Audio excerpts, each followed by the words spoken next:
Claire, Yes? are we unhappy, or are we just pretending to be unhappy? What do you mean? Are we just pretending to be unhappy to add drama to our lives so that we seem somehow more substantial? I mean, if you think about it, our lives are embarrassingly easy. We've got plenty of money, we got friends.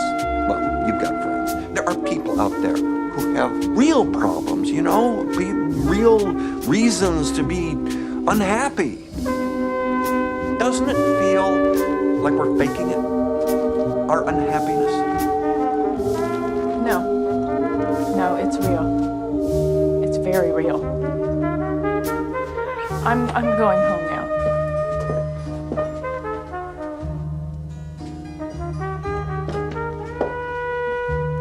I think you think this is still charming. We're not 23 anymore. You need to pull it together. Pick up the phone this week. And bring the fucking furniture in from the lawn.